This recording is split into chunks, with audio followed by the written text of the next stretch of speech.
భారతీయ సినీ చరిత్రలో 100 ఏళ్ల ప్రస్థానం. అందులో దాదాపు అర్ధ శతాబ్దం పాటు ఒకే ఒక్కడి ఏకఛత్రాధిపత్యం. స్క్రీన్ మీద ఆ పేరు కనిపిస్తే థియేటర్లు ఊగిపోతాయి. ఆ గొంతు వినబడితే బాక్సాఫీస్ లెక్కలు మారిపోతాయి.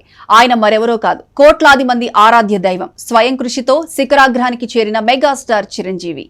ఈ రోజు మన కథనం ఆయన విజయాల గురించి కాదు. ఒక సాదాసీదా కుర్రాడు కొణిదెల శివశంకర వరప్రసాద్ నుంచి మెగాస్టార్ గా ఎలా రూపాంతరం చెందాడు? అసలు ఆ మెగా అనే పదం వెనుక ఉన్న అసలు మాస్టర్ మైండ్ ఎవరు? కొన్ని దశాబ్దాల పాటు ఎందరో స్టార్లు వచ్చి వెళ్లినా మెగాస్టార్ అనే సింహాసనం కేవలం ఆయనకే ఎందుకు దక్కింది? 70వ వసంతంలోకి అడుగుపెట్టిన బాస్ ప్రస్థానం 99 టీవీ ప్రత్యేక కథనం మెగా ఎమర్జెన్స్. ఇది 47 ఏళ్ల క్రితం మొదలైన ఒక అలుపెరగని ప్రయాణం. ఎలాంటి సినీ బ్యాక్గ్రౌండ్ లేదు, గాడ్ ఫాదర్ల అండ అంతకంటే లేదు. ఉన్నదల్లా ఒకే ఒకటి, కసి. అదే ఆయన్ని పునాది రాళ్లు నుంచి టాలీవుడ్ అగ్రపీఠం వరకు నడిపించింది. నటుడిగా తనేంటో నిరూపించుకోవడానికి ప్రాణం ఖరీదు చేసిన చిరంజీవి ఖైదీతో తెలుగు సినిమా కమర్షియల్ రూపురేఖల్నే మార్చేశారు.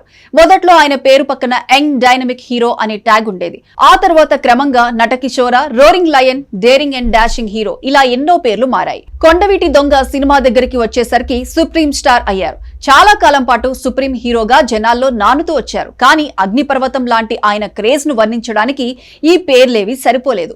ఇండస్ట్రీ ఒక పవర్ఫుల్ పదం కోసం ఎదురు చూస్తున్న తరుణంలో ఆ పేరు పురుడు పోసుకుంది.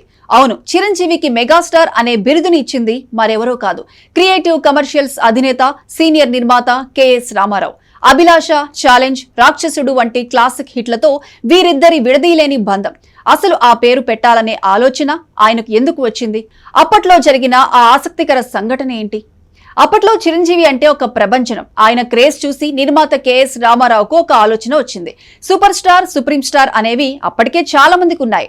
తన హీరోకు ఒక యూనిక్ ఐడెంటిటీ కావాలి, అది వింటేనే ఒక బ్రాండ్ లా అనిపించాలి అనుకున్నారు. ఆలోచించగా పుట్టిందే మెగాస్టార్. మెగా అంటే అన్నింటికంటే పెద్దది, విశాలమైంది అని అర్థం. ఒకసారి ఆ టైటిల్ ఫిక్స్ చేశాక మళ్లీ వెనక్కి తిరిగి చూసుకోలేదు.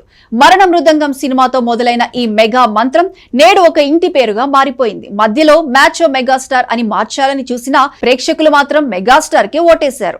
6 పదుల వయసు దాటినా ఇండస్ట్రీలో ఎంతమంది గ్లోబల్ స్టార్లు ఉన్నా మెగా అనే పదానికి కేవలం చిరంజీవి మాత్రమే చిరునామా. కాలం మారింది, టెక్నాలజీ మారింది, కానీ మెగాస్టార్ ప్రభ మాత్రం తగ్గలేదు. తాజాగా 70వ పడిలోకి చేరిన సోషల్ మీడియా అంతా బాస్ నామస్మరణతో మార్మోగుతూనే ఉంది.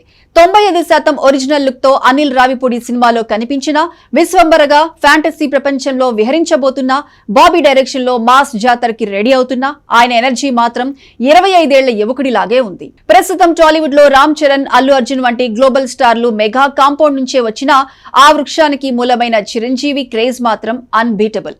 2026-28 సంక్రాంతి బరిలో కూడా ఆయన దూకుడు చూస్తుంటే మెగాస్టార్ యుగం ఇప్పుడిప్పుడే ముగిసేది కాదని స్పష్టమవుతోంది.